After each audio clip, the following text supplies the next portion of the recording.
3 up, 2 across, tap that play button 3 times, and walk through the archway into Dialogue Alley.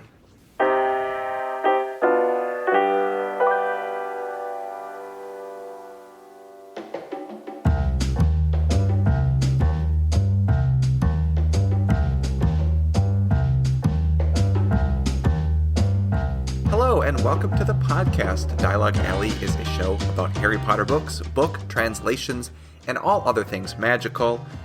This episode, I am here with Carly from All the Pretty Books. Hello. And that's it. Melanie is currently in Orlando. It's so weird not to have her chiming in now. I know it is. Like, I've gotten so used to her being right here, even though, like, I guess it just, like, the podcast, I guess, started originally with us two, but I really miss her. I do too, but she's having a great time. She's at Disney World. She's at Universal. I'm loving her photos. Yeah, it's her daughter's first time going, which super exciting. I can't wait to take my daughter to Disneyland in the summer. It's going to be awesome. It will be epic. So, I'm Erik from Dr. and Erik on Instagram, and Carly and I are both book collectors, specifically Harry Potter books, and we collect Harry Potter book translations, some rare books, signed things, and we haven't talked about Funko Pops yet, so I can throw that out there. None of those here. No, we don't have those. No Funko Pops. So welcome to episode 3 of Dialogue Alley, season 2. If this is your first time here, you get kind of a skeleton crew, I suppose, just 2 of our 3, but I promise you we will be just as entertaining and lively as the 3 of us usually are. Yes. So today we actually have a little brief bit of news, not a whole lot since the last time we recorded. Our main segment today is going to be kind of inspired from a question that we got from a listener. But it also kind of ties into something that Carly and I were thinking about just on our own and talking about separately, and that is what happens when we're in a collecting lull. Like, we're not really actively collecting or searching for something, which happens to everybody at a certain point. So we'll talk a little bit about that. And then we always have the translation of the show, which I'm excited for this episode because it's a fun one. It's fun. It's one of the most bizarre books, I think, in our collection. It's one that when I first saw it, I had to buy it. Oh, I did too. And I don't know if I bought mine from you or if I bought mine from someone else. I think you bought yours from me. I'm pretty sure I sold you one. Okay, you might have. Or you might not have because you were selling them as a set at the time. But I don't I've sold them individually and as a set, so I don't know. Okay. Well, anyway, we can talk more about that later. But for now, sit back, enjoy, and Carly's going to tell us about some news.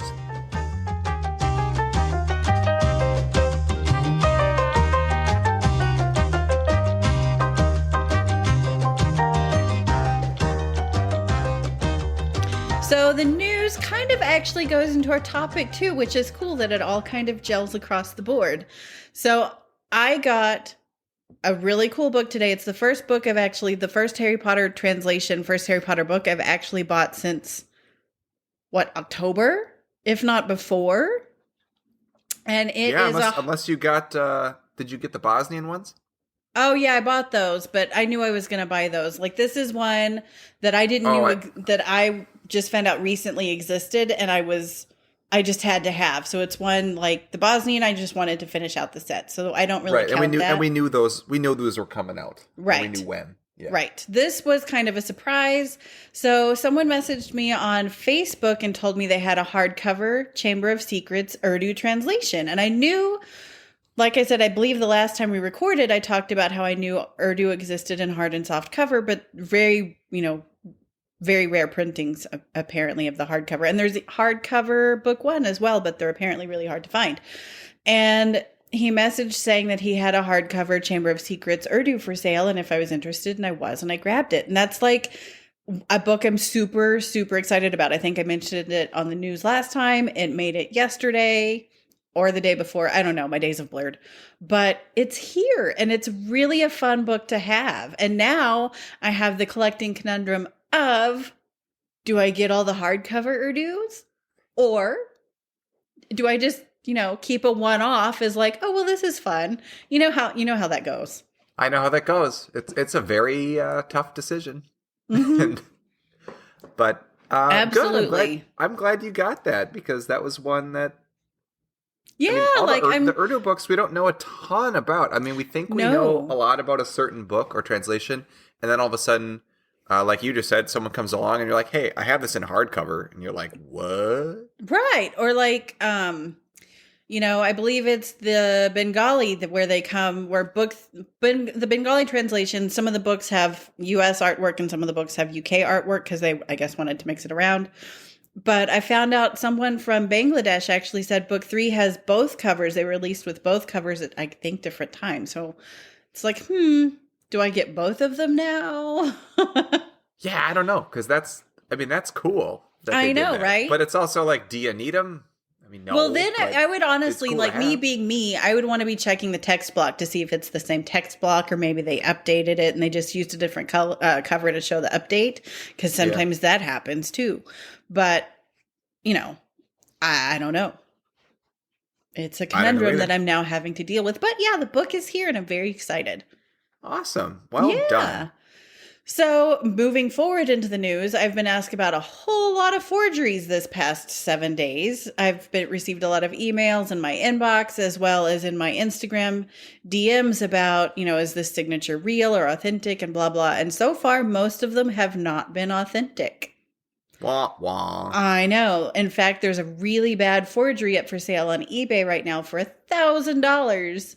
So don't buy that one. It's in a U.S. Chamber of Secrets, and there's other forgeries obviously for sale too, but that's just the last one I looked at. Right. And we just talked about this a couple episodes ago. We did. And it almost seems like it's gotten more. Not prevalent. More. It's pretty steady. I would say, because I get new alerts on eBay every day for like different topics and like newly listed. And one of the daily updates that I get is like newly listed J.K. Rowling books. And I would say of the 18 new books that were listed yesterday, a decent amount of them, like more than half, were forgeries. So that's super unfortunate. That is not cool at all. Yeah. So that's sad. So just be on the lookout. Don't hesitate to ask me, Peter the Potter Collector, Adam the Ravenclaw Seeker, or the Think the Harry Potter Specialist on Instagram. Like, those are the two people that I trust. I know other people, have other people that they talk to. But those are the two people that if I have questions, that's who I turn to. And you're also welcome to ask me, of course. One of the forgeries that I was asked about so much looked to have been authenticated by an actual third-party authentication house. It had a sticker from them, and it was still not an authentic forgery, or an authentic signature. So you just because it's authenticated by one of those big third-party authentication houses doesn't mean it's authentic, unfortunately. Right. Well, and I feel like the fact that you're offering to do this, to authenticate something for someone, and I know that Adam and Peter are more than happy to just give their opinion as well. You're not. Well, we're not authenticating. It's important to say you're not authenticating, but we'll say you're giving it yes or no on whether or not we'd buy something. Right. So you're giving an opinion, and usually you're giving a free opinion, right? I don't know many other signed things in general that you could just ask some person, like, hey, what do you think? Like, usually you just kind of have to go like, oh, well, it was authenticated by a third party group, so it must be legit, right? Like, and a lot of people put a lot of weight on third-party authentication houses as well as certificates of authenticity, letters of authenticity, or, well, it comes with the signing event ticket. The forgers that are on the marketplace now, some of the forgers will forge different items to go with the book. I've seen them forge tickets to go with signing events. I've seen them forge, if you can print it, you can forge it. So I've seen that too. So just because it has, a nice story to go with it, a lot of the forgers develop those too to make their stuff more marketable. Right. And that's exactly my point, is that usually in other situations when you buy something like rare or signed or valuable, like the provenance that has with it already is kind of all you have to go on. Whereas in this case, we have you and Adam and Peter to give your opinion as well. So it's just kind of an added bonus. Like, hey, it's got an authentication from a third-party house, but can you just look at it and give me your opinion too? Like, Right. that's just a nice little cushion that our community has. So Yeah. And it's one that we don't mind offering. Yeah, right, we so never mind offering. definitely take advantage of that if you want to buy something signed or really rare. Like, we're here to help people. Yeah. That's what we like to do. We like to make sure that people buy things that are real and authentic and will make you happy and not cry. And just to put it into perspective, in 2019, on eBay US and eBay UK alone, over $60,000 were spent on fake signed J.K. Rowling things. And that's just what I found in the solds. It's a lot of thousands of dollars. Yeah. So $60,000 at least were spent on fake things. So don't throw your money away. You're welcome to ask. And always, constant vigilance. Constant vigilance. Mm-hmm. All right. Anything else? I think that's my news. I've also not been paying too much attention, but that's it for me. All right. So let's get into the main segment.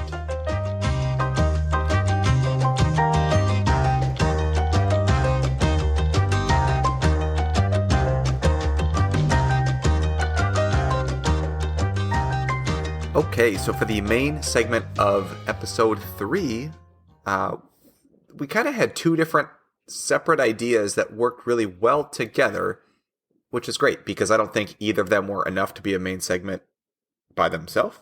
So the first thing that kind of got us thinking was Carly and I were thinking, and even Melanie, we're all just kind of talking when we're not recording about what we're currently collecting. Or we always talk on here like, oh, did you know this book's out? Now I need to try to find it.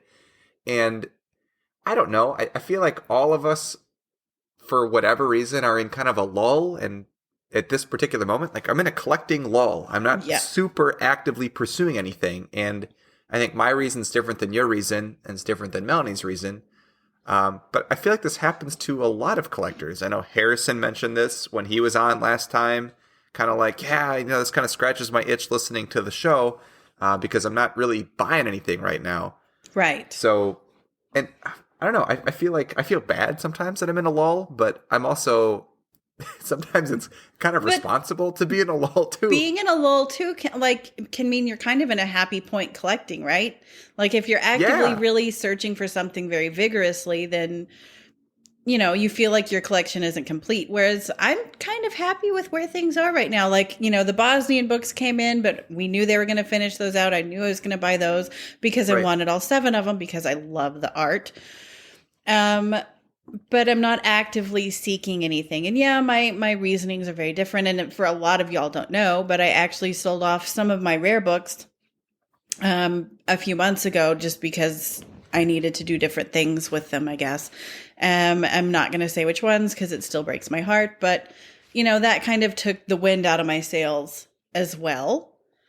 And then we've known other collectors, specifically translation collectors. I can think of 2 or 3 that I'm not going to name names, but have sold some pretty rare translations because one of them was buying a car. One of them wanted a down payment for a house, and I think one of them was paying off student loans. So those are all great reasons, right? To do that. So it's not like people are just like, I'm not interested anymore. It's like, you know what? I'd rather do this. Right. And that's kind of what my situation became. And then, but after you do something like that, it's like, well, and then I realize, and I love the stuff that I have, and then my books are actually in a different state from me right now, which makes collecting harder because I really don't know what I do and don't have. I have a pretty good idea, but when you have 1,300-ish books, remembering everything you have is problematic. And that's honestly why I was so excited going back into my news about the hardcover Urdu Chamber of Secrets, because I knew I didn't have that. Yeah. Well, now where you're at now, you have a book with you, like a new one. Well, and I've got a few. Like I've got some of my favorites here with me. Like I didn't make the trip bookless, right? But I'm still, less a lot of my collection. So at some point it'll be joining me. Hopefully some point sooner than later it'll be joining me. But that also is part of the reason why I'm in a lull. And again, too, I'm kind of in I'm really happy with where things are. Yeah, I think that's where I'm at right now. I mean, it wasn't that long ago that I finished my translation goal of getting the 95, and Yeah. it was a long haul doing that. It was a lot of effort. It was a lot of checking, And being very Facebook pages and checking Reddit pages and oh, yes. contacting other collectors and messaging leads and that gets exhausting in and of itself, right? Right. And it took up a lot of time. And I have 2 small kids now, and I mean, I have a job, right? I do other stuff. Right. So it's kind of nice to like not be super actively involved in collecting. However, there are still things that come up, like right. when I was done and all of a sudden those ARCs showed up and I'm like, ooh, like, hey. Well, and you made this, you told me, it's going to be something that's going to be on my list for this year. And then it showed up like 2 days later. I know. And I'm like, well, that was easy. So like the minute I'm actually not really trying to find something, it's like, oh, here it is. And it's a good price. That's like so many things in life anyway, right? It's just funny. And I'm so glad it worked out for you to get. And, being in a lull, it's kind of relaxing. It's like you can kind of I don't know. For me, I enjoy the lull as much as because I love the collecting part of it too. Like I actually love meeting different people to try to find different books. And we've talked about that at length. And I still love it, but it's nice knowing that I don't have to do that right now. Right. I totally get it. And we've had, this past kind of holiday season was the first time we had like some members of my family over because we didn't really have anyone over due to the pandemic for a while. And we're still kind of being pretty limited on who comes and sees our new house. But like being able to show them my library and being like, hey, this is my collection. It's done. Versus, like 3 years ago at our old house and I'd show people the books and they're like, wow, this is so cool. And I'd be like, yeah, it is. But then there's that part of me inside that I'm like, but I'm still missing these 3 books and it's driving me crazy. Right. Whereas now I'm just like, wow, like here it is. It's like you show people and in your head you hear like, ta-da. Yeah, exactly. And or at least like, hey, I do. I know. Oh, I totally do. When I would show, like, when I got my book room set up and I really loved it, and I got the rugs in there and my Chase Lounge, and it was really a place that I just love to hang out in. I brought one of my friends over and I was like, and he'd seen it on Instagram and he'd seen it on YouTube, but he'd not seen it in person. And he walked in and his jaw dropped, right? And he was very speechless. And to watch that and to know that I built something that made somebody else speechless. And it wasn't because he just thought it was so cool that I was that dedicated and that he thought it was so cool that I could pick a book off the shelf, or he could pick a book off the shelf and be like, oh, that's Estonian. It's this and it's this and it's this. They're published in hard and soft cover and blah, blah, blah. He thought that was really cool. And I actually do too. I love how much I know about them just by collecting them. And I still think it's important to say that even though we're both in collecting lulls, and I think Melanie's in one as well, but I don't want to speak for her.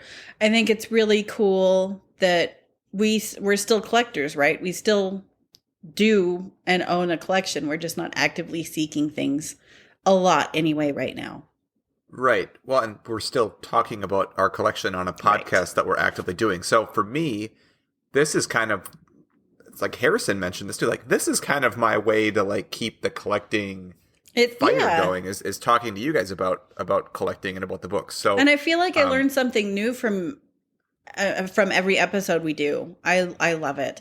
And it's just, I enjoy the podcast so much, actually. It's really, really fun. Aw, I do too. Well, yeah, because it's guaranteed time to talk to you guys. It's true. I mentioned that last week. I love it. It's a great moment of our week. Yeah. I think what will get all 3 of us out of a lull, at least temporarily, is whenever the next translation comes out. So I do think it's super cool though that instead of actively seeking rare and hard to find translations from 2001 or earlier, we can actually buy them when they come out. Right, which, man, that is so exciting. But as we found out with the Maori book, like, it can also be super stressful because, like, everyone's Maori's showing up except mine.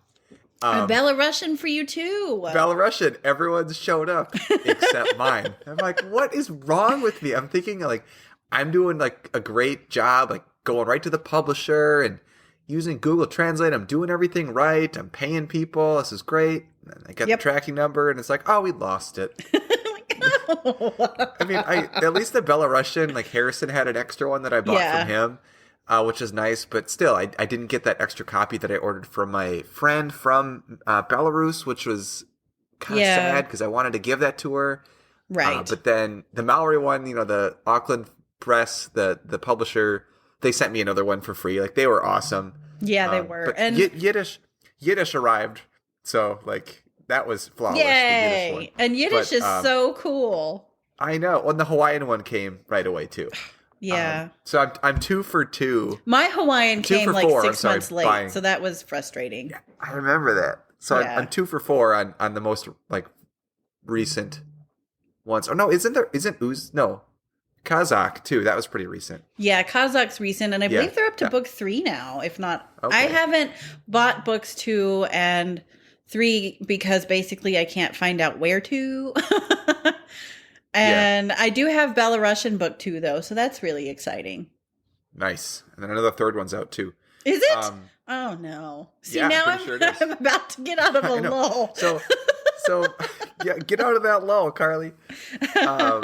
It's also, I will say, it is really nice, like, not spending money sometimes, because some of the things I was waiting to buy were expensive. Right. And I had money set aside for it, so it wasn't like, ugh. But at the same time, like, now I don't have to do that. I can kind of spend money on other stuff. Well, and it's one of those, like, when you're, like, when we were both finishing out our book 1 translations and Malayalam was coming up and we knew we were going to have to spend decent amount of money on a Malayalam, you never know when you're going to find one, because again, you're actively searching and you're actively reaching out to different contacts and people. Oh, here's my friend in, Kerala, India. You should message them. And just in case they come back with a yes, you have to have the money on hand to pay. You can't be like, oh, good to know. Can you hold that for 6 months? Hold it for a year. Can I make payments on like Klarna? Do you accept PayPal payments? Like, no, you can't do that. You have to be ready at go time.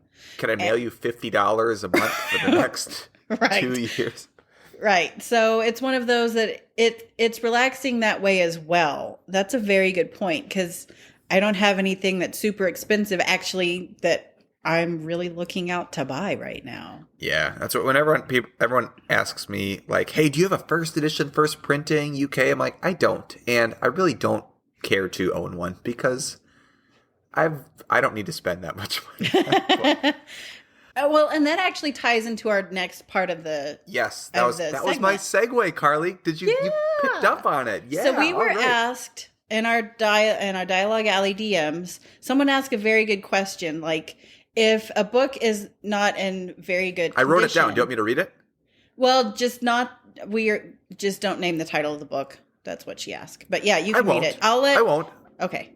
I'll bleep out any of the confidential information. So the question essentially says, I saw this book for a certain price, and clearly the price is that. It's a lower price, actually, for a kind of rare book. Clearly the price is that because of the condition of the book. So at some point, if the condition is that poor, does the rarity not really matter? Is it worth anything in this condition?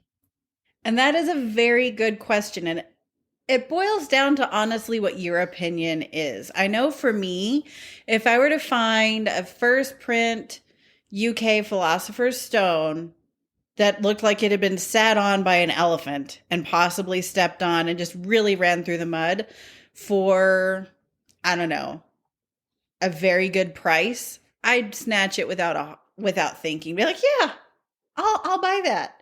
I would too. Because the rarity for me and my want for it personally supersedes the condition, because there's not enough of them to go around anyway.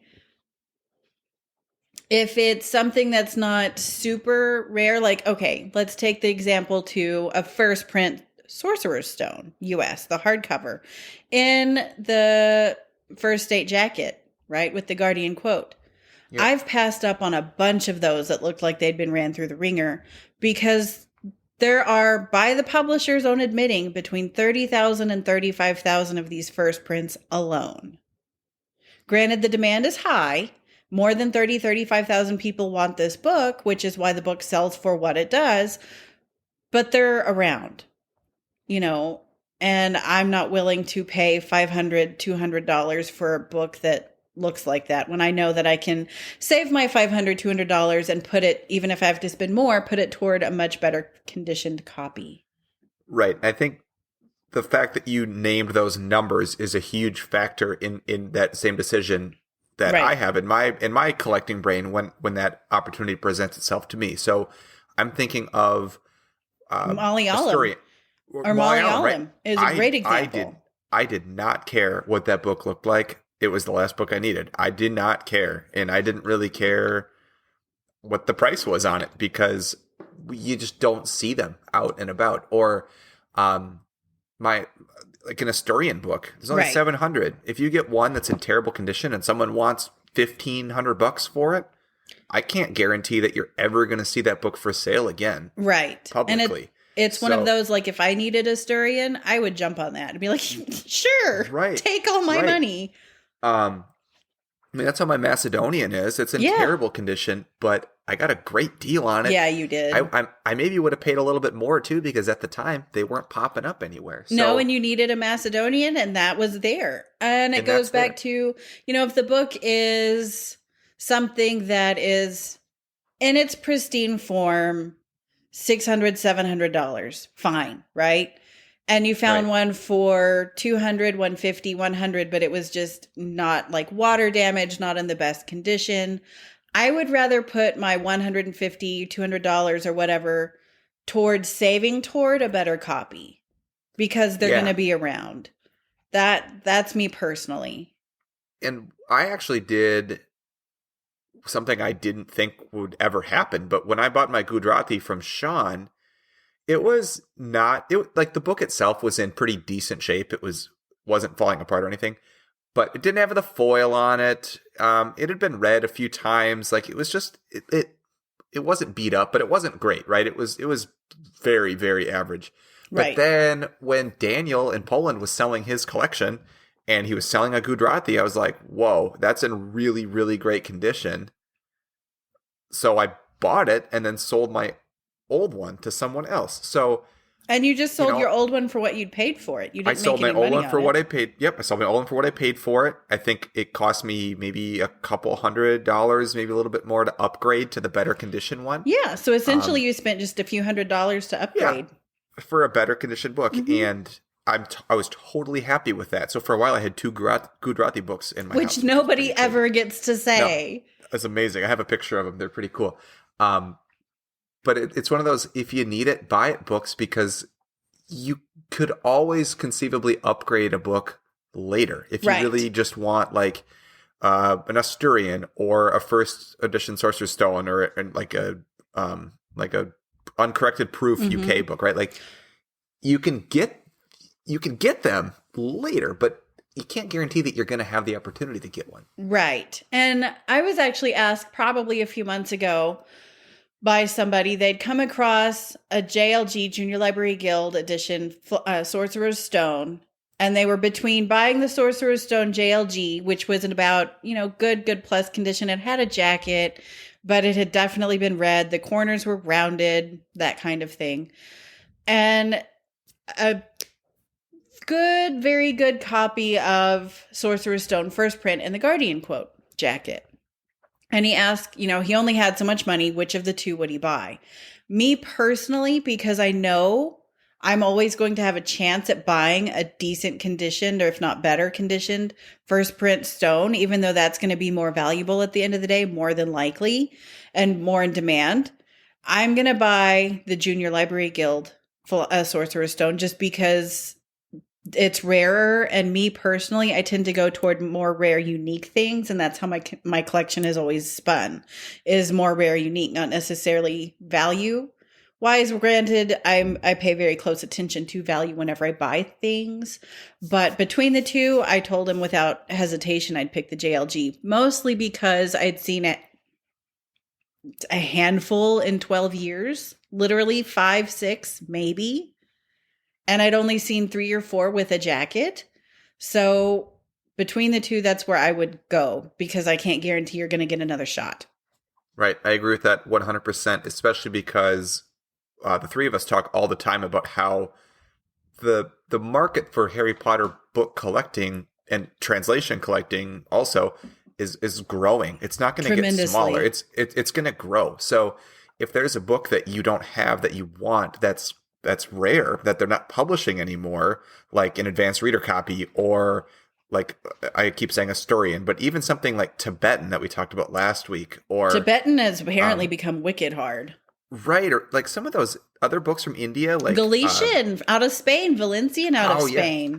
Right. So you never know like when it's going to go away. So if you're trying to get something that's no longer published, I'd always rather, me personally, I'd always rather have one and then maybe upgrade it later, because there's always going to be someone else willing to buy the copy you have, even if it's not in great condition. Right. Like you got your first Gujarati sold pretty easily. Yeah. And I mean, I was in no hurry to sell it. I knew that I would sell it because, like you said, people don't have just that money lying around to drop on the book. So I just I wasn't lowering my price. I said, this is what I paid for it. Waiting for someone to pay me that, because I know that it's worth this.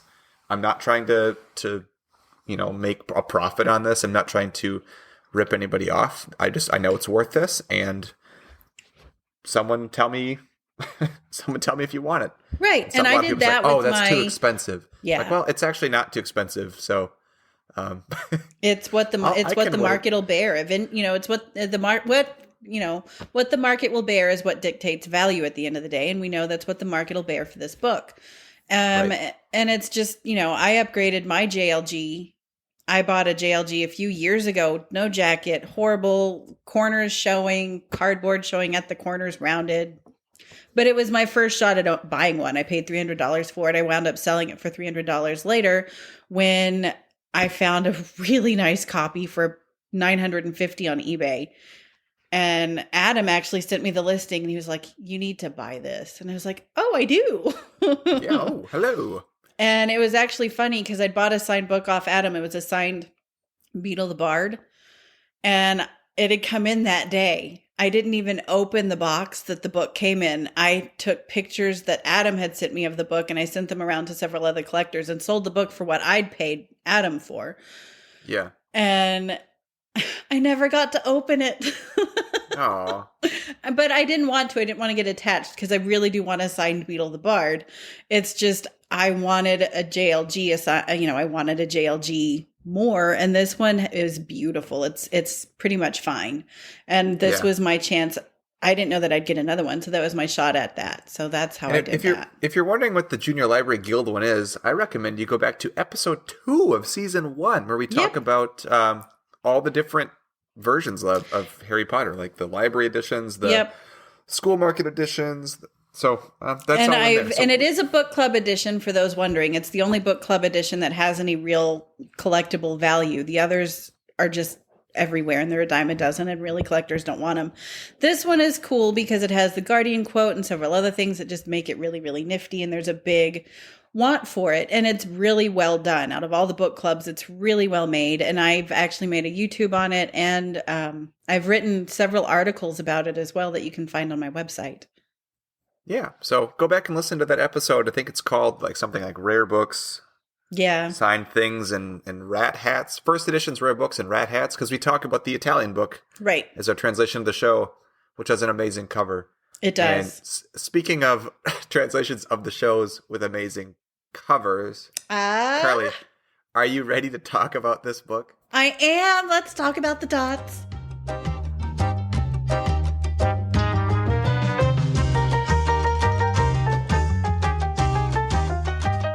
All right, so we have Harry Potter and the Philosopher's Stone in Serbian, specifically the Cyrillic version of Serbian. Yes. And even more specifically, the cover of the book that is straight the best cover ever. Maybe, or worst. It is. I don't know how this is not a violation of copyright law. It probably is, but maybe the copyright laws are different in Serbia. But it is the Brett Hellquist cover from the Series of Unfortunate Events books, and it's just Harry Potter stuff in the template. They took Mary Grand Pray's cover book. art from the U.S. books and stuck it in the middle instead of the Series of Unfortunate Events art. Yeah, and I mean those books are pretty iconic looking. So it's not like they just took a kind of random series that nobody really paid attention to and were like, "Oh, we could use this for Harry Potter." It's like, "Oh, hey, let's take this other really popular book franchise that's sweeping the globe right now, actually, and we'll just stick it on there. We'll mix them together." Yeah, it's a fun little mix and match. When I saw these, I don't even know if I was heavily translation collecting when I saw these, and I had to have them. They're too quirky not to. And what's cool about Serbian really fast is you can buy them both in Latin alphabet and Cyrillic. And I don't know if they'd use the Series of Unfortunate Events covers to differentiate between their Latin counterparts, which very definitely use the UK or the US. I don't Grand think Prix so covers. because we all have there is a pre-movie font Serbian That's Cyrillic. True. So it can't be. I don't know where these came from. I don't know, and it's only books 1 through 5, and book 5 is 2 parts. For those who want to buy the set, it's 2 parts. It's bizarro. But anyways, let's back it up a little bit. So this book is in Serbian. It's the official language of Serbia, among other countries, Bosnia and Herzegovina, Montenegro, and Kosovo. It's also a minority language in Croatia, North Macedonia, Romania, Hungary, Slovakia, and Czech Republic. Pretty much all those countries that used to be former Soviet republics over there in Eastern Europe, which is kind of a theme for a lot of those other countries that we've talked about in the translation of the shows as well. So a lot of people speak Serbian in that part of the world. Mm-hmm. This book was translated by 2 people, actually, and I will give it my best shot here. Drasko Raganovic and Vesna Stemenikovic. Bravo! Raganovic. Thank you. So the publisher of this book is Narodna, and I don't know how to say Narodna this. Knjiga. Knjiga. I don't know if you pronounce the G. I made that up. But Knjiga. Yeah. Knjiga? Narodna Knjiga. Yeah, and according to the Harry Potter in Translation Wikipedia that Potterglut kind of manages, it says that this is a withdrawn publisher. They don't publish it through this publisher anymore. So I wonder why it's withdrawn. Maybe there was a whoopsies, can't steal that cover. Could be. Lawsuits. Wah, wah. I don't know. Cease and desist letters. Could be. What's interesting, too, is they actually have a Cyrillic book 6. Did you know that? No, I did not know that. It is not in this cover, though. It's in plain Mary Grand Prix covers. So I don't own it because it's just one of those that made me mad. Ugh. Yeah, stick with the theme, people. I know. Like, if you're going to do books 1 through 5 in this, do 6. Or just don't do it. Before we get to our tot scale, rarity, what would you say for this one? It used to be a little harder to get than it is now. That being said, they still sell for between 50 to 100, condition depending, just book 1 alone. But if you want the full set, sometimes you can get lucky and find someone offloading the full set for 150, 200. Yeah, which I think is pretty reasonable. For a set of books, that's fairly reasonable. Especially, these are hardcovers, you guys, and they're... Well, and coming from Europe. Right, like and usually, bucks yeah. for And 7 books. Really or cool. 6 books coming from Europe. You just look at them and you're like, you see question marks over your head appear, but you just love them so much. I know. So let's talk about why we love them. So let's bring out the tot scale. So if you have your copy of this book, follow along. If not, you can live vicariously through my nose as I open my book and take a smell and tell you immediately that this book smells absolutely wretched. Troll. It's bad. I'm not around my books, like I said earlier, but I remember the smell of this book very well.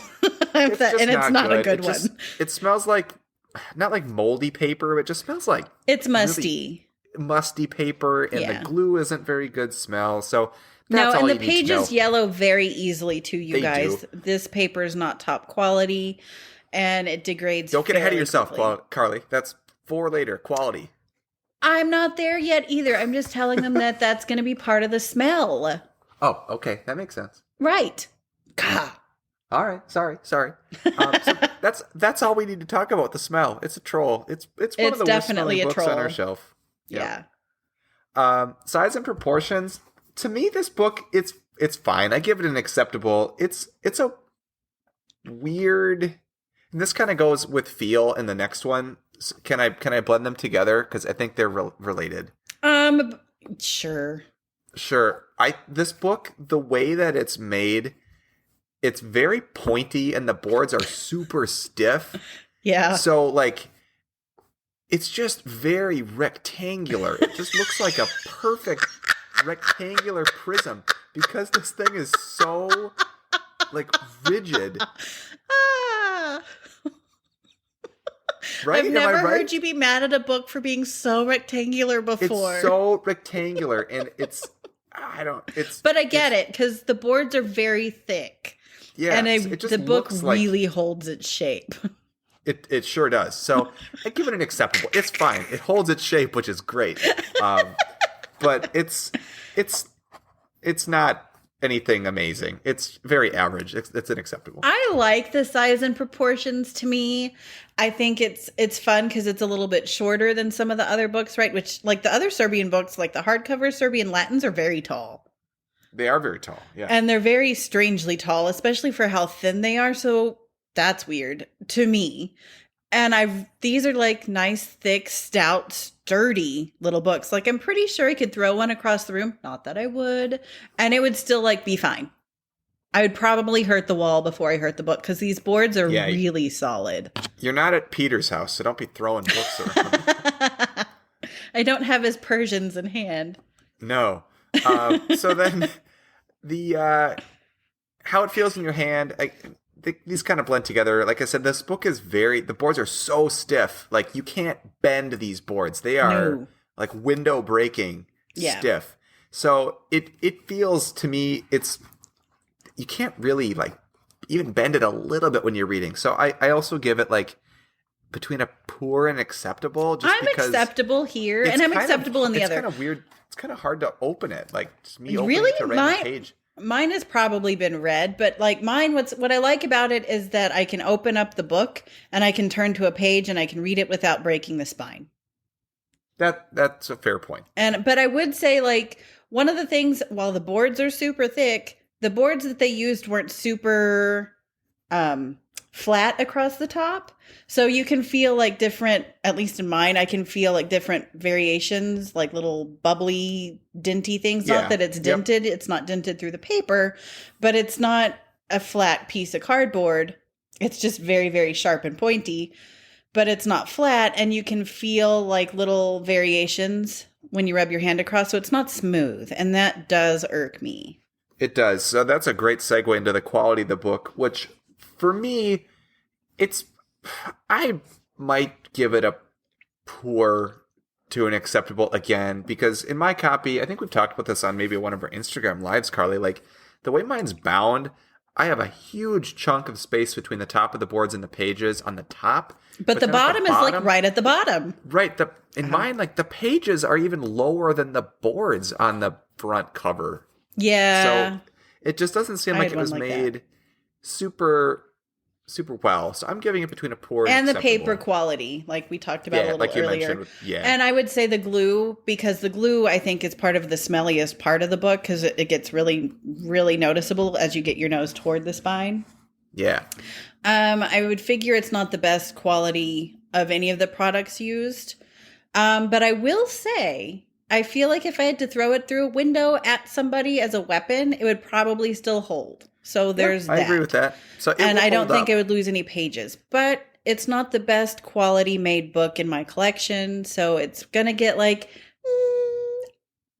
A-. Is that a thing? Sure. Or a P+. Sure. Right in between P+, A-. Right somewhere in there. Yeah. Okay, so then, I mean, the cover art, we've kind of touched on it a little bit. Oh, and I will say I did have a copy where the glue, because they've taken the wraps, where the cover art is and glued it around the boards. Yeah. But I don't think the glue that they used for around the boards was super good, because the very first copy that I've had of this, I've had like 4 at this point. The very first copy that I had of this particular book, the glue around the corner started to pull up. And it was just from age. It wasn't from anything else. Good to know. All right. Well, then let's talk about the cover again. We'll post a picture of this. It looks like Series of Unfortunate Events books, right? Just with Harry Potter pictures in it. So yes. And I get asked about this one all the time. I've even had people message who didn't pay attention to the cover art, and they're like, why are you posting Series of Unfortunate Events? I'm like, I'm not. It's Harry Potter and Cyrillic. It's Harry Potter. I will say the back of the book is not Series of Unfortunate Events. No. So I will give it that. There's some like creatures and things on there that I don't really know who they are. Maybe that's like, are they from a different book series? Perhaps I don't know. It's like the Persian blended stuff from Jurassic Park. Yeah, there's like a really sharp knife on the back and like a snake with arms and a heart and a gargoyle that's flying with a beak, and it looks like one of the borrowers from that other. Well, to be fair, these are probably all things that could have been found in Hogwarts at different points in time. Well, just not in this it's a book. Magical castle. Anything can be found in Hogwarts. That exactly. So I'm not wrong. You're not wrong. You're correct. And they're just not in the book mentioned. I give the cover art interpretation, like, in general, I think it's awful. Like, why would they ever do this? So I'm giving it like a D. It's why they did not need to do this. It's a D. Dreadful. Okay, but I love it. So like outstanding for like conversation piece. It's kind of like that Persian book too. Like it's terrible, but it's also like yes. It's like this is easily a favorite of mine. It is definitely when people are coming into my library for the first time, the very first thing I show them this. It's not this book, but it's definitely I show them usually about 10 to 20, depending on their attention span. And this is always one that I show. Because it is so cool. And most of the people that come into my library are very familiar not only with Harry Potter, but Series of Unfortunate Events, because a lot of my friends are readers. And they have kids that are readers or whatnot. So they know the series. And they're very confused. And I love it's one of those, like what you're saying, like the interpretation could be so much better. And the coloring is so weird on some of these books, especially like I don't know if there was an ink problem. I'm not sure. But the coloring is very different in certain especially probably in different print runs, because I've had, like I said, different copies of this book, and no one was the same. So there's that. But I would say if I were just going to judge it like a judge, it would be, dreadful. But I love it so much, and I'm so glad it's here. Me too. So this gives me, I'm actually going to shout out a challenge to all of you listeners. Are you ready for this challenge? I just thought of it, Carly. Mm-hmm. If you have any photoshopping skills of any kind, like the worse the better, right? Because they didn't try very hard on this. Take an iconic book cover of something that, like The Hungry Caterpillar by Erik Carly, right? Or The Cat in the Hat, like something that you're just like, oh, I know what that is, and just stick the Harry Potter cover like in the middle of that and send it to us, because we would love or like the Hunger Games or something like that. We would love to see your iterations. I'll also throw them up on the Dialogue Alley Instagram page. Yeah, because that's about what this is. We could actually turn that into like a contest giveaway thing if we want to really take it seriously. Love to do that, because we do probably have stuff to give away. So I've got so many things just around me that I'm looking at right now that could use a new home, and they're all magical Harry Potter things. Perfect. So send us a picture. We might send something your way. So that would be great. So you can email it to us at dialoguealleypodcast@gmail.com. Or direct message us over at Dialogue Alley Podcast on Instagram. We really want to see your art. Yes. So there you go. There's a challenge. We did a challenge, Carly, which we might give away some stuff for. That'd be like our first giveaway, too. That would be fun. Wow. And all you have to do is have a phone, maybe, and not even a book, because you could find the images online. Right. A phone. Oh, but I do love that book. I'm so glad we talked about it. Me too. So it's worth having. If you collect translations, or even if you just collect Harry Potter things casually, this is an awesome one to have in your collection. Yeah, just to say, look at this weird thing, because boy, is it weird, but boy, do we love it. I almost want to call it like an abomination, but I love it too much to give it that word. Yeah, I wouldn't give it that word either. Cause it's just so much fun, but it's weird. It's a happy member of my book collection. It's a weirdling. I want to ask Melanie's opinion of our tots when she's on next because sure. she has one and it's going to be very Long Islandy and I'm going to love every minute. Yes. I hope she gets as amped up as she did when we were talking about Order of the Phoenix. I know. I can see her face. Like, I could literally see her face as she's talking because she makes certain expressions when she gets really, really into things. And I'm sure she was making every single one of them. Oh, I'm sure she was too. Anyway. Oh, I wish she were here. But this is fun too. I do too. But Melanie will be back next episode to tell us all about her trip to the Wizarding World. And maybe she'll throw some Disney World stuff in there too, just because it's Disney World. And it's magical also. It's also magical. And I've never been to Disney World, so there's also that. I will live through her stories. So that's all the time we have today. Thank you so much for joining us. If you'd like to get in touch with us, you can find us on Instagram. I'm on there at Nocturne Eric, Nocturne with a K, like knock on a door, and Eric with a K because I spell my name with a K. I say that every time. I guess it's not. Anyway, whatever. Carly is on Instagram at All the Pretty Books. She also has a website, alltheprettybooks.net. Melanie is on Instagram at The Harry Potter Collection. She has a website, theharrypottercollection.com. And you can find this podcast anywhere that you listen to stuff. So if you're listening, you've already found us. So great work. Remember, you can tell your friends about us. You can write a review. That would really help. And if you'd like to get in touch with us directly through the podcast, we have an Instagram page at Dialoguealleypodcast. We also have an email, dialoguealleypodcast@gmail.com. Did I miss anything, Carly? I think I covered everything. I think we're good. All right, great. Well, thank you, everyone, again for listening. And now it's time to walk back through the archway into our daily lives. And we will see you next time on Dialogue Alley. Bye. Bye.